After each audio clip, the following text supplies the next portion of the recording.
Clam/claim comes from the Latin verb clamare, meaning to shout or cry out.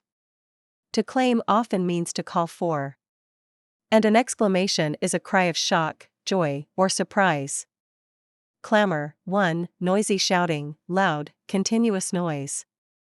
2. Strong and active protest or demand. The clamor in the hallways between classes was particularly loud that morning as news of the state championship swept through the student body. The clamor on Broadway at midday can be astonishing to a tourist from a Midwestern town. If they happen to be digging up the street with jackhammers, the clamor can be even worse. The clamor on the floor of a stock exchange goes on without stopping for 7 hours every day. A clamor of protest may sometimes be quieter, but is often just as hard to ignore. A politician who receives 1,000 emails a day clamoring for his resignation might as well be listening to an angry crowd. Acclamation: 1. A loud, eager indication of approval, praise, or agreement. 2. An overwhelming yes vote by cheers, shouts, or applause. To the principal's suggestion that Friday be a holiday to honor the victors in the National Math Olympics, the students yelled their approval in a long and loud acclamation. Approval can come from a single person, but acclamation requires a larger audience. An acclaimed movie is widely praised, and critical acclaim can lead to box office success.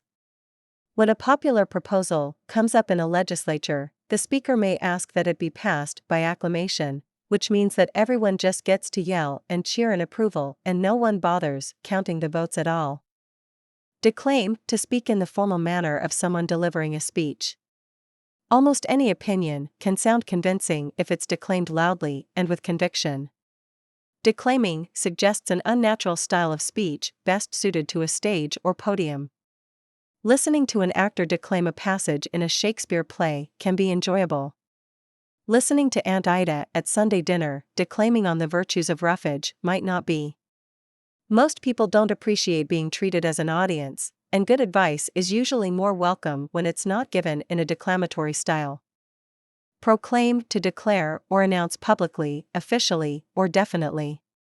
He burst into the dorm room, jumped onto his bed, and proclaimed that he had just aced the sociology exam.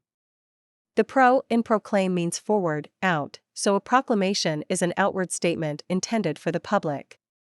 We often think of proclamations as something issued by monarchs or dictators, but Lincoln was able to issue his Emancipation Proclamation because as president he had the power to free the slaves in certain areas.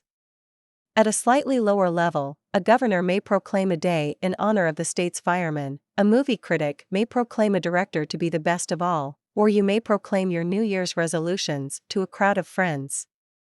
Crac/crat comes from the Greek word meaning power. Attached to another root, it indicates which group holds the power. With demos, the Greek word for people, it forms democracy, a form of government in which the people rule. A theocracy, from the Greek theos, God, is government based on divine guidance. In a meritocracy, people earn power by their own merit. Aristocrat: the highest social class in a country, usually because of birth and wealth.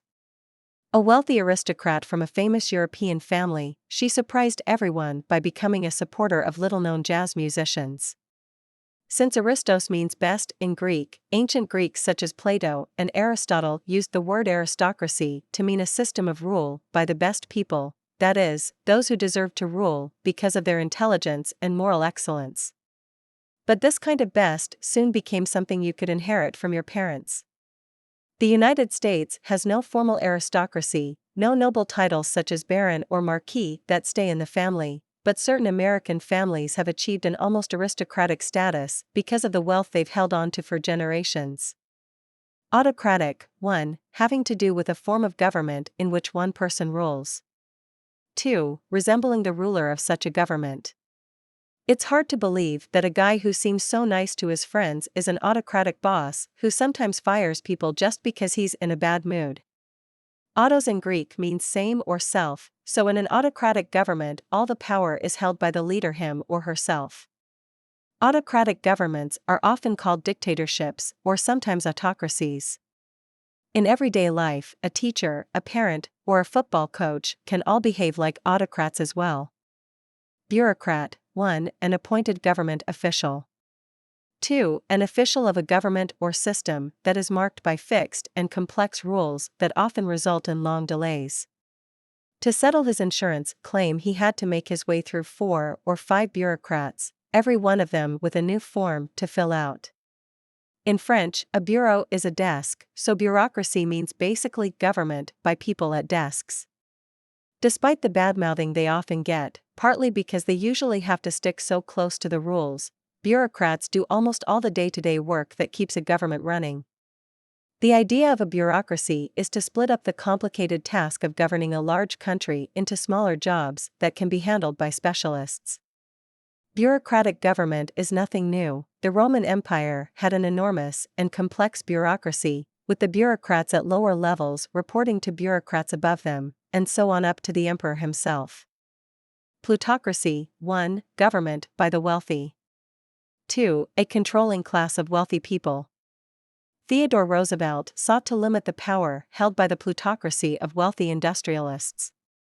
Plutos was Greek for wealth, and Pluton, or Pluto, was one of the names used for the Greek god of the underworld, where all the Earth's mineral wealth was stored. So a plutocracy governs or wields power through its money. The economic growth in the U.S. in the late 19th century produced a group of enormously wealthy plutocrats. Huge companies like John D. Rockefeller's Standard Oil gained serious political power, and Rockefeller was able to influence lawmakers in states where his businesses operated.